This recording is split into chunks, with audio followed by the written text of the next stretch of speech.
Hey guys, welcome to my YouTube channel. Thank you so much for tuning into my video.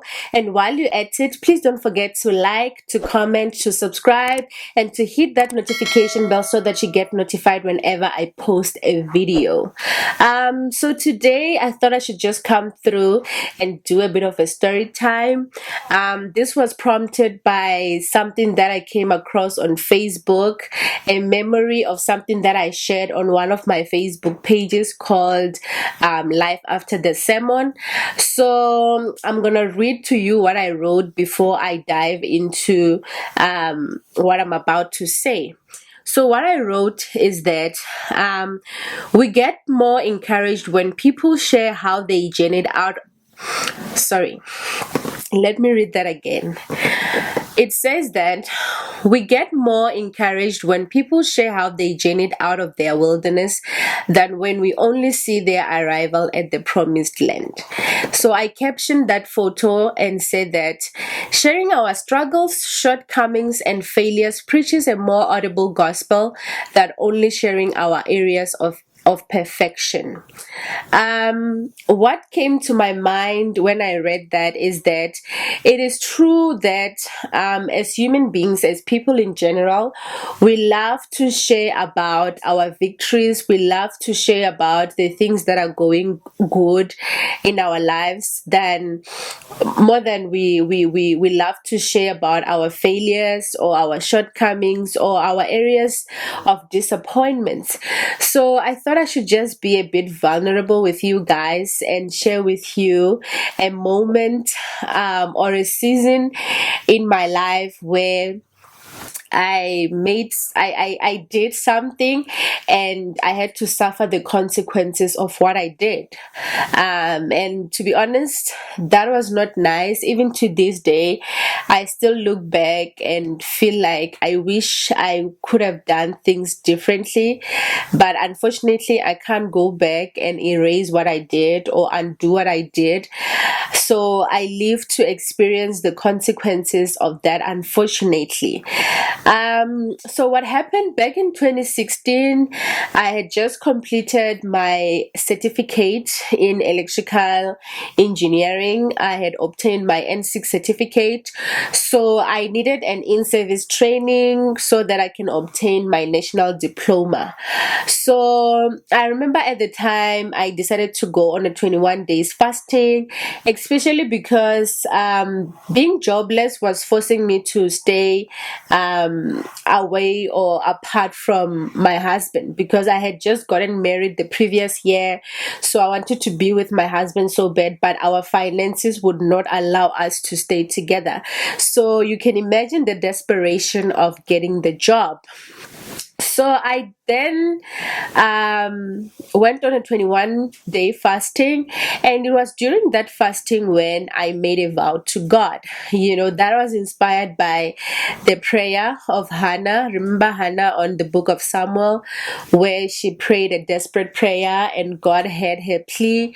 She made a vow, but with her, she kept the vow, and it springed forth blessings over her life.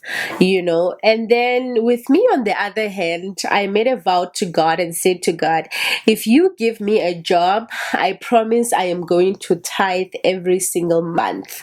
I remember I said, if you give me a permanent job. So what happened after that, after a week or so, it happened so fast. It was that immediately kind of moment. So he granted me the desire of my heart. I got an internship with at one of the biggest companies in South Africa, or in Africa even. So and that was my dream job. When I studied light current in electrical engineering, a lot of people tried to convince me to study heavy current, because when you study heavy current, you get more job opportunities as compared to when you study light current. And I remember I would tell people that as long as that company still exists, I am going to work at that company, and it indeed happened the way that I had desired, or I had said it would happen. And I was working at that company. To be honest, that season in my life also made me realize that maybe I chose a wrong career path. I was not necessarily enjoying my job or what I was doing as a job title. But I was just working because I'm a black child who is in need of financial freedom. And I know that a lot of people are stuck in jobs that they don't enjoy because of that reason in particular. Especially when you are young and black and living in South Africa, you would take any job opportunity that comes your way, regardless of what qualification you hold. And that is unfortunately our reality. So it made me realize that, maybe I should have studied something else, blah, blah, blah. But also working there, because we would travel to various places and go to different households, I was exposed to wealthy people, and I got to see that, there are actually people who are living lavish lifestyles out there, driving nice cars. So I was exposed to this area that I was never exposed in my life before. So it caused me to dream big dreams and desire finer things for my life as well. So during that internship, I hoped that they would employ me permanently and so on and so forth, because I felt that even though I'm not necessarily enjoying the job, I can do the job, I have the skills, so I might as well work so that I can have the financial freedom that I desperately need. And I'm sure at this point you're asking yourself, did I indeed tithe? Did I indeed keep the vow that I had promised to God? And the honest truth is that I did manage to keep the vow for a couple of months, but eventually, I don't know what happened. I don't remember any event that took place that I can pinpoint and give you a reason why I stopped tithing, but somehow I just stopped. And when I stopped tithing, at first I didn't feel any guilt. It was just one of those things, man.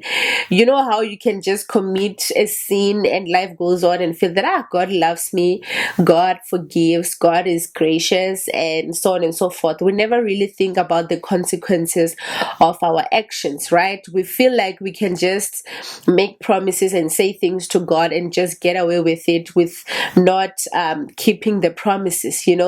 But also on the other hand, I don't think at the time when I made that vow, I intended to not fulfill it or to keep my promise. It's just like the story of Peter when Jesus said that you are going to deny me not once but 3 times. But at the time, Peter was like, there's no way I'm going to deny you because I love you so much, because that's how he felt at the time. He didn't know what was going to happen in future.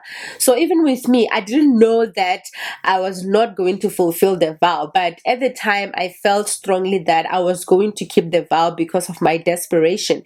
And with Peter, it was because Jesus was still there, and there was no bad situation that was happening. So he felt that he wouldn't deny Jesus at any given circumstance, right?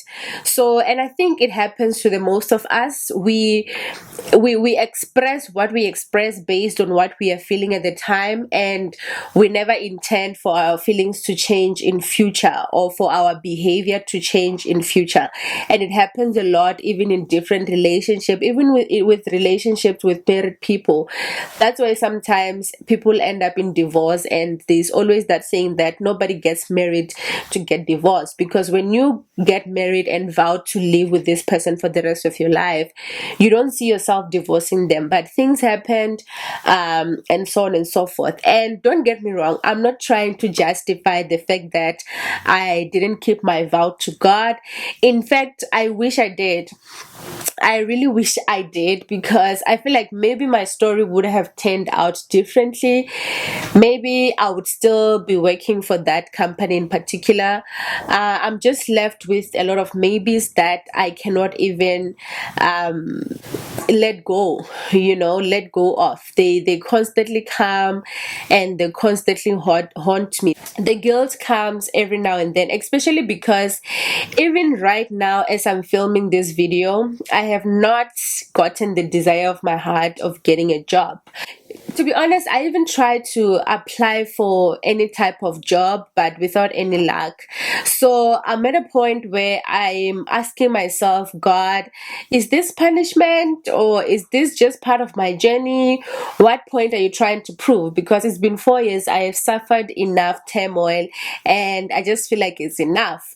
That is just my honest feelings, and I am not afraid to express them. However, I'm at a point where I am kind of content with the outcome of my life, because instead of breaking me to the core, to the death of me, I have come out stronger. Because if you have asked me about 2 years ago, especially in 2019, because that was the hardest year of my life, if you had come to me and asked me if I still had hope for the future, I would have said no. I just feel like dying. Like my life is worthless. All my peers are experiencing all this lavish lifestyle, and I am just here with the guilt of the vow that I did not fulfill, or with the guilt of the promise that I did not fulfill. So at this point in time, even though my desire has not been fulfilled, I am so thankful that God took me through a journey